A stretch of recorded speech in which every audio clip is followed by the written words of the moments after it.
Good morning po! Good morning! Sino pa nang tumulong umiris? Yun. Thank you, Sir Roy Cueto.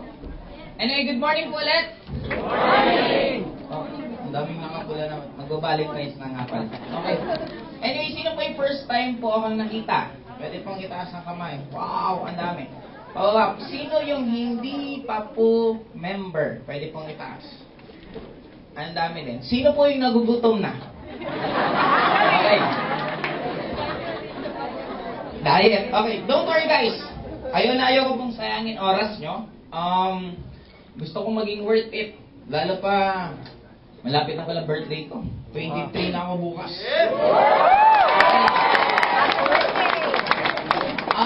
Siguro magiging sharing ko lang po, i-elaborate ko lang ng konti yung background ko. My name is Joseph Lim. I'm from Bicol. Kararating ko lang po kanina. Kababayan! Albay po yung may mayon. Tagaran po ako. Kararating ko lang kanina kasi medyo mahaba pa yung vacation ko. At actually, that was my longest na vacation. Almost 3 weeks ata ako sa Bicol. Lumaki, nag-aral, at graduate po ako, purely Bicolano. Mababaw lang po pangarap ko. Kung maniwala man po kayo sa hindi, I'm from Daraga, Albay. Namasada po ako ng jeep for 5 years. Legazpi, Daraga. It's not because dahil sa wala kayong makain. It's simply because na ang business po ng parents ko is mga jeep. Nagkataon po akong kumukuha ng boundary. Pag gumarahin na lahat ng jeep namin, ako naman po namamasada. Kasi ang point ko, kaysa mag-sound trip sa loob ng bahay, nagsa-sound trip na lang sa loob ng jeep. Habang nagsa-sound trip, kumikita pa ako. Di ba? Kasi hindi naman sayang yung ginagawa ko. Now, ako yung tipong taong hindi po ako mapili. Sabi ko, kung kikita ko dun, bakit ko ikakahiya? Kasi end of the day, it doesn't matter kung gaano kaganda ang suot mo. What matters most is magkano laman ang bulsa mo. Marami pong tinatawag na manager, sorry pero wala naman money, karamihan lang puro jet. Okay, maraming ibang magandang uniform, magandang tawag, but again, magkano ba talaga laman ang bulsa mo? Now, simple lang before pangarap ko. Simple lang din ang buhay ko before. Mahilig po akong uminom, gin pomelo lang po, talo-talo na po sa amin. Ang paborito po namin pulutan is karaoke. Nag-aaway-away pa po kami pag yung shot glass nasa harapan at yung pulutan nasa harapan din. What I mean is, nandito yung shot glass, nandun yung namumulutan. Di ba mortal sin yun sa umiinom? Ba't ka namumulutan, hindi ka naman ang umiinom? Okay. Nakakatikim naman po ako ng manok pag merong lumipad na manok. Galing sa kapitbahay namin, hahabulin lang po namin yung manok, tatanggalin mo yung balat, ibabaon mo sa lupa, luluto mo, okay na yon. Okay, now, nakapunta lang po ako ng Bakaka, yun po ang isa sa Black Sand po sa Bicol, parang beach na pinupuntahan. And para po sa akin, masyadong pangarap ko na po makarating ng Naga City. Ganun lang po kababaw ang buhay ko. But because of AIM Global, sobra pong grabing changes nangyari sa akin. From Yamaha Crypto na motor, na binadrive ko po paikot ng buong Bicol, naikot ko po ang Sorsogon, Naga, motor lang, single na motor. Nararanasan ko pong nauulanan, nararanasan ko pong magpipresent kayong pantalon mo, basang-basa pag di 4 mo, tumutulo pa. Ganun po ang simula. Now, coming from ganon na buhay, into after 1 year doing AIM Global, nakabili po ako ng first car ko is Honda Civic. Yun po yung first car ko. Second car ko is Montero Sports. Third car ko is Accord na 2-door. Fourth car ko po is ako po yung pinakaunang distributor na nagkaroon po ng Hammer dito sa AIM Global. Fifth car ko, Toyota Sequoia. Siguro i-wrap up ko na lang. Meron din po sa mga mahilig motor, meron din po ako motor na Ducati. One time wala po ako magawa, bumili ako ng motor na Ducati. Nagmotor po ako from Manila to Bicol. Maiba lang. Nagmotor po ako mag-isa, walang convoy. I love adventure. And matigas po ulo ko. Kasi that time na binili ko at nagpaplano ako pumunta ng Bicol, sabi sa akin ng upline ko, Joseph, huwag mong gagawin yan. Unang-una, first time mo na magkaroon ng motor na ganyan. Second, hindi ka pa sanay mag-long drive. Since sinabihan po ako ng upline ko na hindi ko kaya, kinabukasan po, nag-drive ako papuntang Bicol. Ganun po katigas ang ulo ko. And to cut the story short, safe naman po ako nakarating. Since hindi naman po talaga mahilig sa motor, ngayon po, hindi ko na lang siya ginagamit. Nandun na po nakatambak sa bahay namin. And since pinapagawa ko rin yun yung bahay namin, ang plano ko dun sa motor is i-display ko na lang sa loob ng sala. Yung sala po, parang lalagyan ko po siya ng, parang nandito yung motor, tapos ito, may handle na umiikot. Parang display na lang po siya sa loob ng bahay namin. And last December po, Christmas gift ko sa sarili ko, bumili din po ako ng Porsche. Yan po naman yung gift ko sa sarili ko. And from Bicol, na ang tingin ko po din sa Naga, especially Manila, langit. Bakit langit? Kasi ang tingin ko po pag nasa Manila, ito yung pinakamagandang lugar. Namumulot ng pera ang tao dito. Now, from that na dream, na ganun kasimple, nakarating din po ako ng iba't ibang bansa because of AIM. Nakapunta po ako sa Hong Kong, Malaysia, Thailand. Last year po, nakapunta ako ng Dubai. Sobrang pong overwhelmed ako. Kasi first time ko makapunta ng Middle East, nakapasok po ako sa Burj Al Arab na ultimo poste po doon, ginto. Yung railings ng hagdan, yung hinahawakan, ginto. Sabi ko, kung nasa Pilipinas to, yari ko. Gaganunin mo lang. Pag kailangan mo ng budget, okay. Maliban pa sa Dubai, nakapunta na rin po ako ng iba't ibang part ng Europe. Nakapunta pa ng Vatican Church, nakapasok po ko doon. Sa mga napanood na po yung Mamma Mia, na pelikula yung Bahay na Puti, kung saan po nag-shooting sila, nakapunta din po kami doon. Venice, Italy, sobrang po dami. Pinaka-favorite ko, siyempre gimikero po, pinaka-paborito ko is Las Vegas. Every year pumunta po kami doon at gumigimik. Kumbaga sabi ko, from sobrang simpleng probinsyano into ganun na life. Now, ang question dito, ganito lang siya kasimple. Madali bang yumaman? Madali o mahirap? Mahirap. For me, kaya tayo nahihirapan yumaman, it's not simply because mahirap yumaman. It's simply because mas marami tayong kaibigan at kakilala na mahihirap kesa sa mayaman. At lalong-lalo na, kaya tayo nahihirapan ang masenso kasi karamihan sa atin, yung ginagawa mo, hindi naman ikaw nag-decide. Pag tinanong ko po kayo ngayon, anong pangarap nyo? The moment magkaroon ka ng 2 or 3 seconds na post, anong pangarap mo? Ibig sabihin, hindi mo yung pangarap. Kasi ang pangarap, matagal mo na yung pinag-iisipan. Ang pangarap, araw-araw mo yung iniisip. Ang pangarap, kinikilig ka pa habang nararamdaman mo yan. Kaya the moment nagkaroon ka, right now, alamin mo muna kung anong gusto mo. Second, marami tayong ginagawa sa mundong to na hindi naman natin naiintindihan. Nakita niyo po ba yung picture ni Adam and Eve? May pusod po ba sila?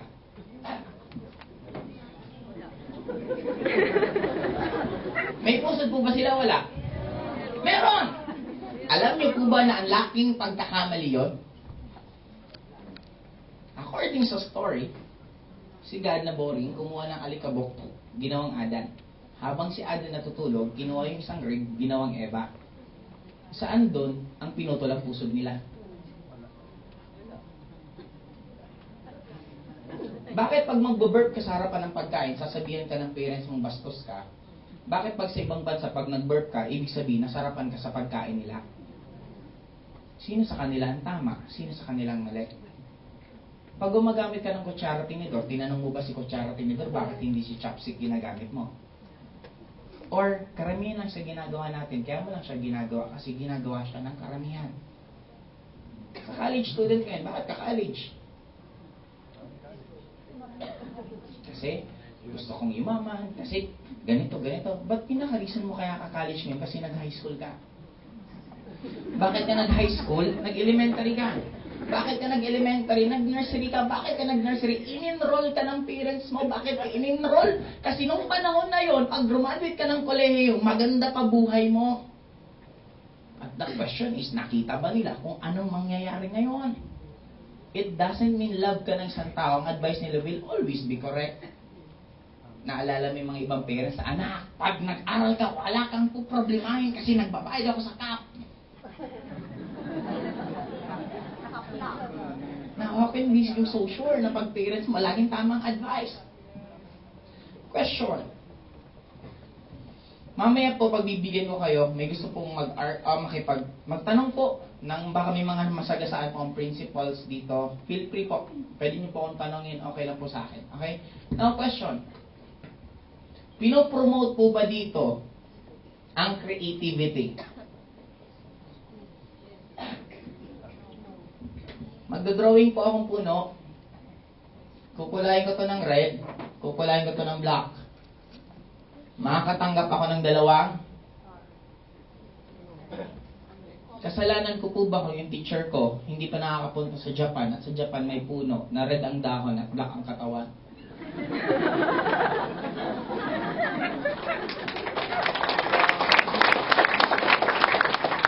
What if kulayin ko to ng color white? Makakatanggap ako ng? Kasalanan ko po ba kung walang snow sa Philippines? What give them the right na lagyan nila ako ng X kung maliit lang yung mundong ginagalawan nila? Masyado silang pihikan sa kulay. Yung blackboard nga, hindi naman black.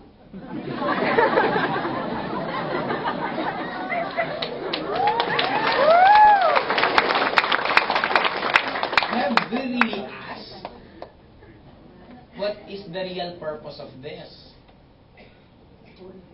Ang basihan ng mabait dito, tahimik. Ang bait-bait ng batang yan, ang tahimik. Yung tahimik pa nga, minsan yung nagpapatay na lang bigla kasi hindi na ma-release sarili na eh. 80% ng pinag-aralan natin, hanggang ngayon hindi natin alam kung saan natin gagamitin. Buhay sa may buhay, pinakaalaman natin, history. Hindi na tayo nag-move on sa taong to. Naging subject na ng elementary, subject ng high school, hanggang college. Sa subject na Dr. Jose Rizal. Wala pa aging sa kanya, pero ang point ko, ano pa bang epekto habang pinag-aaralan natin yung no limit hangere, el filibusterismo, humbuksa, sino nakapulot ng isang tsinelas na Rizal na tinapos sa Guys, parang karelasyon yan. Hindi mo ma-appreciate yung current na karelasyon mo kung hindi mo nakakalimutan yung ex mo. Paano mo mag-move forward ang buhay ng Pilipino kung ang pinag-uusapan natin yung noon. Wishful thinking. What if tanggalin mo yung subject ng Jose Rizal? First year, imbes ng Jose Rizal, buhay ni Mang Inasal. Paano si Mang Inasal, nangutang ng 2 million, nagtayo ng Mang Inasal, binenta sa Jollibee ng 2 billion pesos. Sumunod na taon, buhay ni Lucio Tan. Sumunod na taon, buhay ni Gokong Wei. Paano nagtutulak lang siya ng kariton sa Cebu City. After ilang years, ngayon siya may-ari ng Robinson, siya may-ari ng Cebu Pacific. Sumunod na taon, buhay ni Henry C. May-ari ng SM. Bakit SM Shoe Mart? Bakit may shoe? Kasi dati lang po siyang tagalinis ng sapatos. Nakaipon nagtayo ng tindahan ng sapatos. Nakaipon nagtayo ng mall. At ngayon po, buwan-buwan, meron siyang mall na bagong tinatayo. Kung taon-taon, yun ang pinag-uusapan natin, di ba namomotivate ka pa sana na kung kaya nga nila, kaya ko rin magbago ng buhay ko.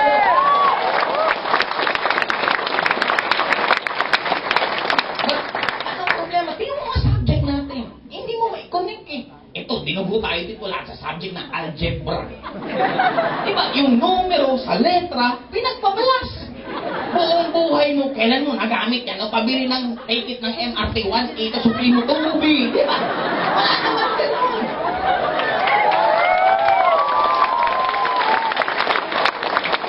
Sabi ko nga, ang kulit kaya ng algebra. Lagi nilang find x.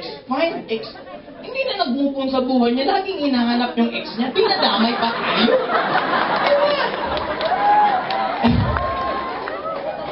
Guys, siguro seriously speaking, bakit hindi natin makuha ko lahat ng gusto natin? Number one, we forget who we are.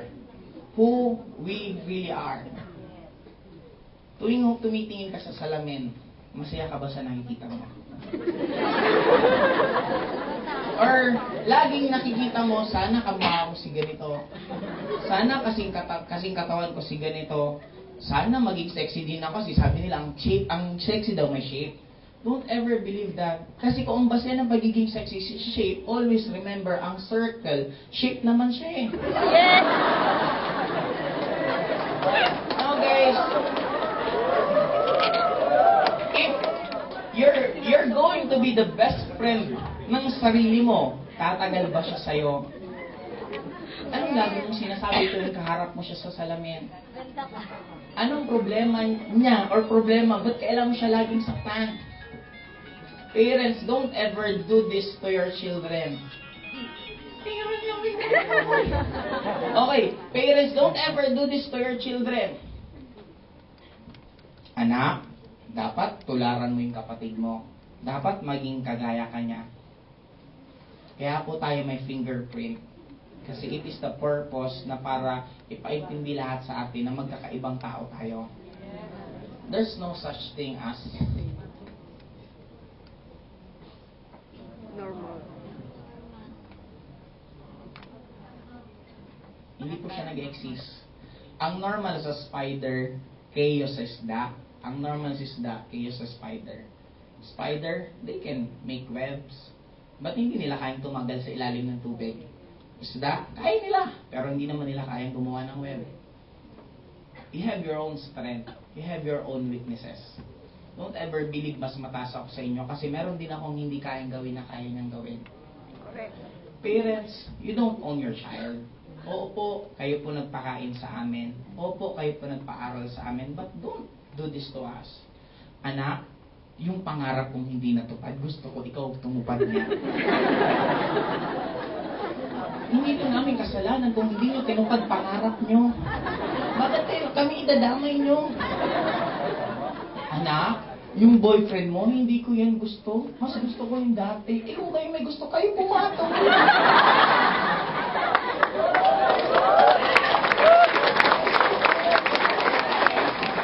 Alam nyo kung ano yung pinaka-emptiness na nararamdaman natin lahat? It's the thing na gusto mong gawin na hindi mo magawa kasi ang dami mong pinakinggan. You can never succeed in your life. May nagsabi sa akin, ba't hindi ka nahiya mag-networking? Ako walang pakialam sasabihin nila kasi unang-una, yung mga taong iisipin ko, iisipin ba nila pag nagugutom ako? Ang problema sa atin, we're willing to sacrifice our own dreams para lang sa sasabihin ng ibang tao. Gusto ko yung networking, maganda yung AIM Global, kaya lang, ano na lang sasabihin nila? Huwag mo sila masyadong isipin kasi pag nagkakaproblema ka, sila mismo hindi ka nila iniisip. It's about time just focus kung anong kaya mong gawin. Love yourself. Gusto niyong yumaman? Yes! Stop watching this. 6 straight months. Why? Eh, ang tagal mo nang nanonood. Kailan kayo yumaman dyan? Ay, nagbago ba buhay mo? This will never tell you that you're perfect.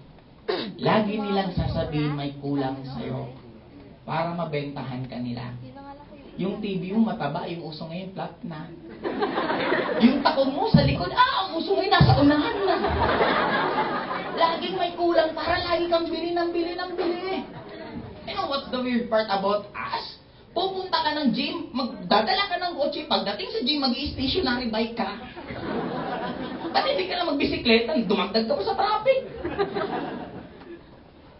Now guys, you know what is the worst 2 days of the year? Pinakawalang kwentang araw.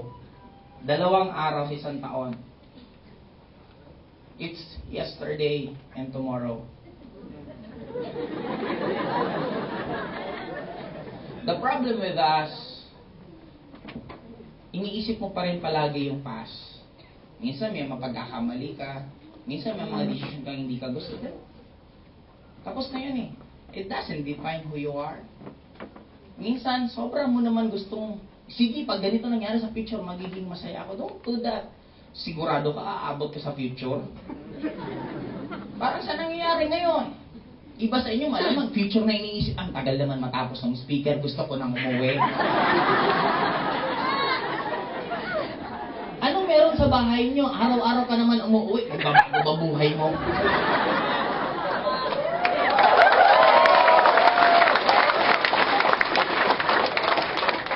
Guys, siguro magiging last na message ko na lang po sa inyo.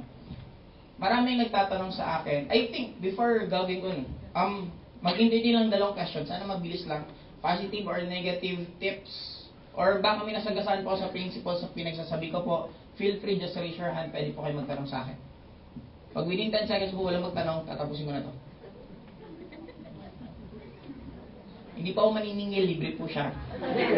Sa networking lang po, pag nagtanong kayo at babaguhin pa namin buhay niyo, walang bayad. Sa doktor po, magtanong ka, pina-inhale, exhale ka lang. Inhale, exhale, 500, you're healthy. Di ba? Architect, pag-drawing ka ng bahay, may bayad. Sa attorney, magtanong ka ng legal matters, may bayad. Sa networking lang po, binabago na po buhay nyo. Kayo pa pinipilit na magtanong. Kaya, sino po ang magtatanong? Coming from the audience, first-timer members. 1, 2, 3, 4. Wala talagang magtatanong? 5. Actually, hindi po ako talaga speaker ngayon. Nahila lang po ako dito. Kaya gusto ko samantalahin din. Ayoko rin sayangin yung oras niyo. Wala kayong tanong? Okay, now, yun ang purpose bakit marami sa atin hindi yumayaman. Hindi nagtatanong. If you want your rich, you need to fight for it. There's no such thing as free meal. Hindi po kakatok ang pangarap niyo sa harapan niyo at kunin niyo ako. Walang ganon. Kung sasabihin, parang nakakaya magtanong, ba't mas inuuna mo yung hiya mo kaysa sa pangarap mo? Correct. You need to learn. The fastest, sabi nga nila, ang matuto ka sa sarili mong pagkakamali, it is a sign na mas matalino ka. Pero ang matuto ka sa pagkakamali ng ibang tao, it is a symptoms na wise na tao ka. Then, ako, never pa ako nag-apply ng work. Graduate ako ng computer engineer, pero tanongin niyo ako bakit? Kasi sabi sa akin ng mother ko, Joseph, pag pumunta ka ng Manila at naligaw ka, magtanong ka sa 3 tao. Pag nagtanong ka sa 3 tao at tama sila ng sagot, anong ibig sabihin nun? Tama yung sinasabi nila. Kaya tatanungin ko, may kilala po ba kayo 10 tao na nagtatrabaho na walang nangyayari? May kilala po ba kayo 30 tao nagtatrabaho na walang nangyari? May kilala po ba kayo 50 tao na nagtatrabaho na walang nangyari? O bakit ka nagtatrabaho ngayon?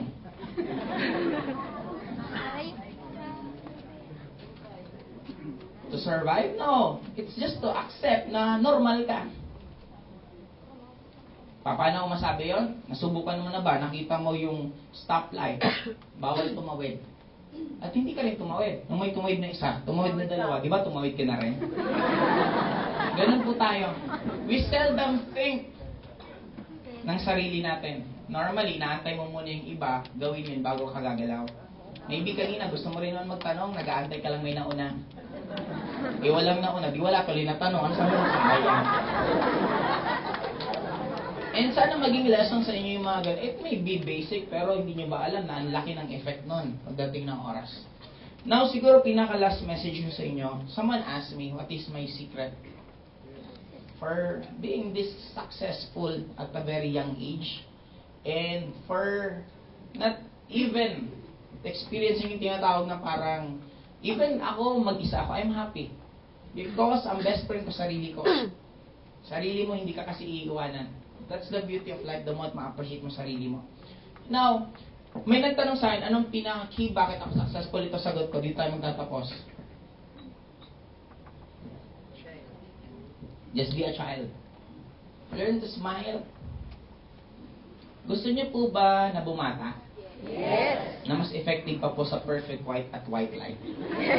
At libre pa po siya. Number 1, don't celebrate your birthday again. You know why? You're attracting na tumatanda ka na naman. Second, huwag ka na mag-invite kasi yung in-invite mo, sila tumutulong pa, tumanda na naman siya. Hindi na alam dumami yung nag-attract na tatanda ka. Pag tinanong ka, ilang edad mo, don't mention your age again. Ako pag tinatanong, 23. Next year, 23A. Next year, 23B. Eh, bakit ganyan ang edad mo? I have my own calendar. Diba kung ikaw nalulungkot ka habang binabanggit mo yung edad mo, then gumawa ka ng sarili mong kalendaryo. What's wrong with that? Eh, kung doon ka naman masaya. Diba? No. Balik tayo dito.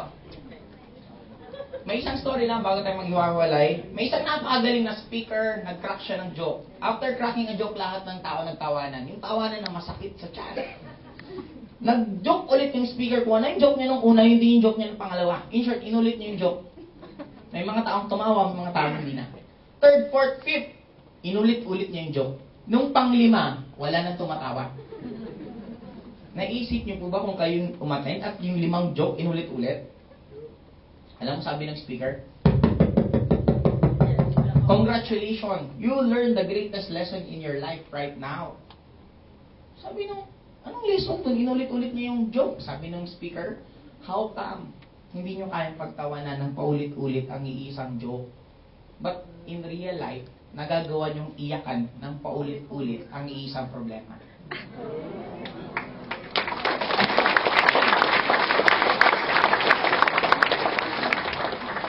Yes, child.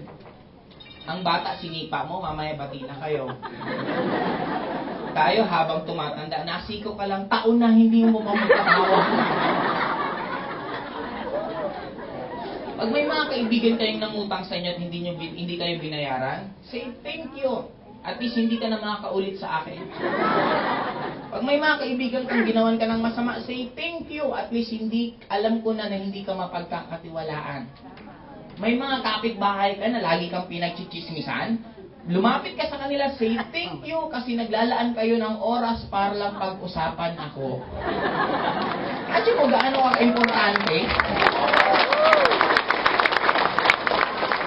Guys, lahat ng attitude na pinakamagaganda is nandito sa atin when we were a child. Lahat po ng bata nung pinanganak. Sa may mga magulang na po dito, naalala nyo paano kabilis matuto ang bata? Ano ibig sabihin ng genius? Genie in us. Lahat po tayo may genie sa katawan natin. If you're familiar with the story of Aladdin, nung nag-rub siya ng lamp, may lumabas na genie. Sabi ng genie, your wish is my command. Lahat po tayo meron ito. The problem with us, hindi tayo consistent sa gusto natin. Naalala nyo ang bata? Pag ang bata nagugutom, anong gagawin? Iiyak, palitan mong diaper, anong gagawin?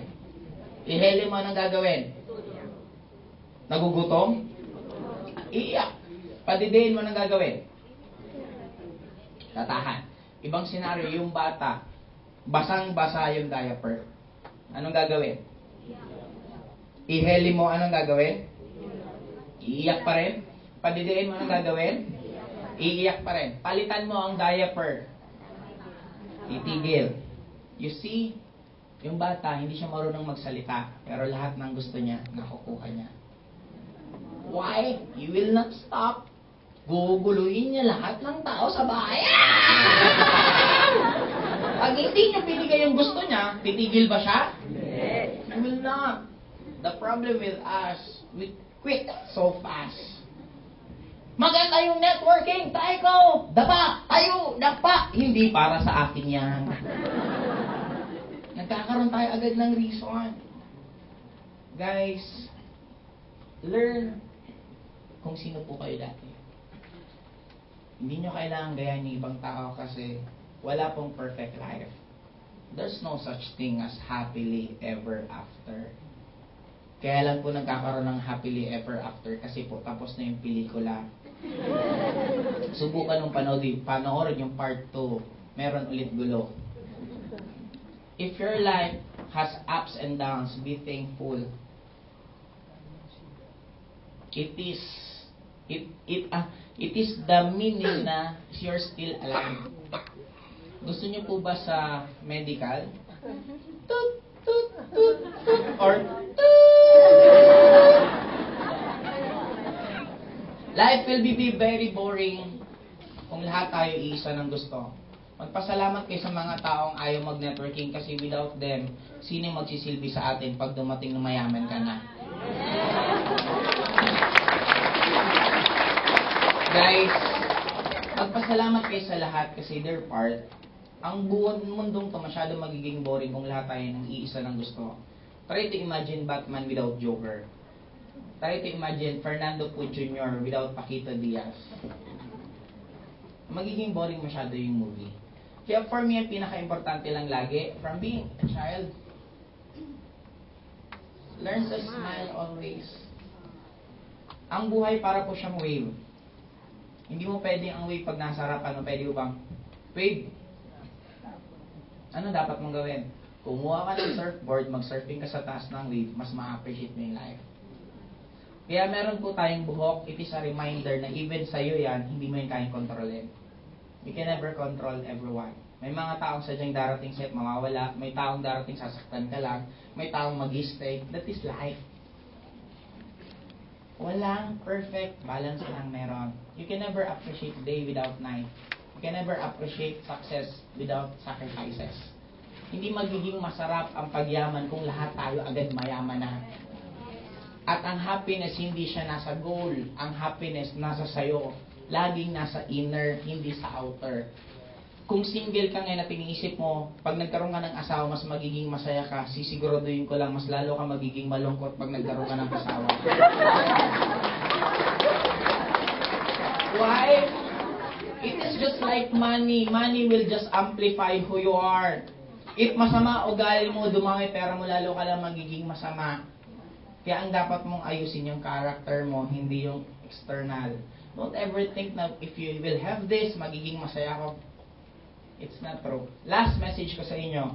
This is one of my favorite na explanation. Just imagine me, I have a Indian mango. Nag-yellow-yellow na nag-green. Binalatan ko. Binalatan ko yung isang pisngi. May isa pang pisngi ng Indian mango. Yung alam mo, maasim-asim na yellow-yellow. Kumuha pa ako ng bagoong, nilagay ko sa bagoong. Kalahati po nung Indian mango may bagoong. Tumutulo-tulo pa po yung bagoong. Kakainin ko na po ngayon. Naramdaman niyo po ba yung asim? Yes! Nandito pa ba yung bagoong?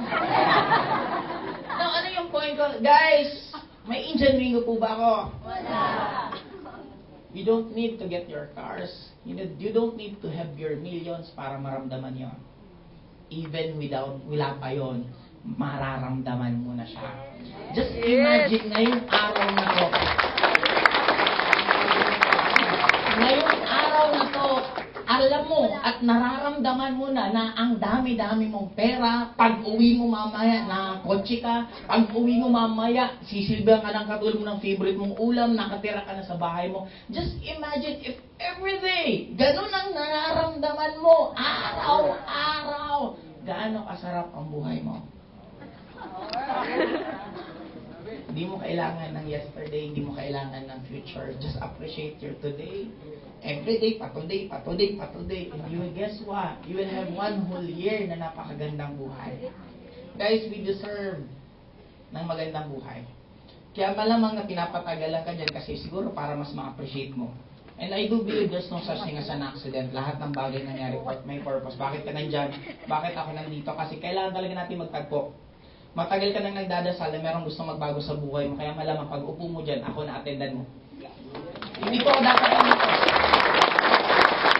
Kaya for me, sa stories namin, kami nila Upline Roy Peto, sobra-sobra na pong dami. Isa na lang mini-wish namin. Next year, gusto po namin.